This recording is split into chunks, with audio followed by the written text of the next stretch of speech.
ഇടുക്കി തോപ്രാംകുടിയിൽ യുവാവിനെ സംഘം ചേർന്ന് മർദ്ദിച്ചു. തോപ്രാംകുടി സ്വദേശി വിജേഷിനാണ് മർദ്ദനമേറ്റത്. ഞായറാഴ്ച നടന്ന ഉത്സവത്തിനിടെയുണ്ടായ വാക്കുതർക്കമാണ് മർദ്ദന കാരണം. മർദ്ദിക്കുന്ന സിസിടിവി ദൃശ്യങ്ങൾ പുറത്തുവന്നു. 8 പേരെ പോലീസ് കസ്റ്റഡിയിലെടുത്തു.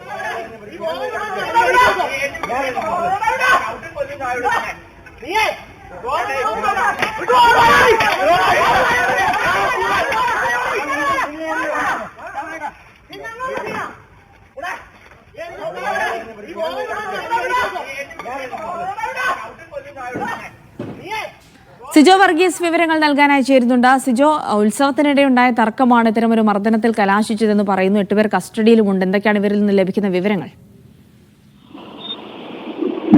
ഞായറാഴ്ച നടന്ന ഈ ഉത്സവത്തിനിടെ ഈ വിജീഷും സുഹൃത്തുക്കളും ഒപ്പം തന്നെ ഈ പ്രതിസ്ഥാനത്തുണ്ടായിരുന്ന 8 പേരും തമ്മിൽ തർക്കമുണ്ടായി. ചെറിയ രീതിയിലുള്ള തർക്കം പിന്നീട് അത് സംഘർഷത്തിലേക്ക് കലാശിക്കുകയായിരുന്നു. ഉത്സവ പറമ്പിൽ നിന്ന് പുറത്തിറങ്ങി പിന്നീട് തോപ്രാംകുടി ടൗണിലെത്തിയപ്പോൾ ഈ സംഘം ചേർന്നെത്തിയ ഈ ആളുകൾ ഈ വിജീഷിനെ അവിടെ വെച്ച് മർദ്ദിക്കുകയായിരുന്നു. ക്രൂരമായ രീതിയിൽ മർദ്ദനമേൽക്കുകയും ചെയ്തു.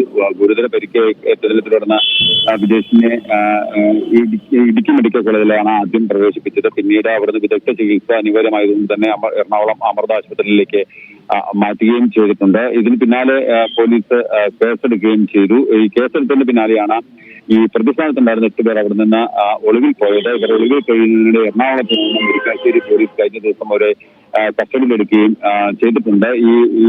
ഇവർ തമ്മിലുണ്ടായ തർക്കം അതാണ് ഈ മർദ്ദനത്തിന് കാരണമെന്നാണ് പോലീസ് നാട്ടുകാർ നൽകുന്ന ഒരു വിവരം. ഒപ്പം തന്നെ ഈ പ്രതിസ്ഥാനത്തുള്ള പിടിയിലായിരിക്കുന്ന ആളുകളെ സംബന്ധിച്ച് നേരത്തെയും സമാനമായ കേസുകൾ ഉൾപ്പെട്ടതായുള്ള ഒരു പരാതി കൂടി നാട്ടുകാരുടെ ഭാഗത്തുനിന്ന് ഉയരുന്നുണ്ട്. എന്നാൽ ഇതുമായി ബന്ധപ്പെട്ട് വിശദമായിട്ടുള്ള അന്വേഷണം പോലീസ് നടത്തുകയും ചെയ്തിട്ടുണ്ട്. ഇപ്പോൾ ഈ മർദ്ദനവുമായി ബന്ധപ്പെട്ട് 8 പേർ നിലവിൽ പോലീസിന്റെ കസ്റ്റഡിയിലുണ്ട്.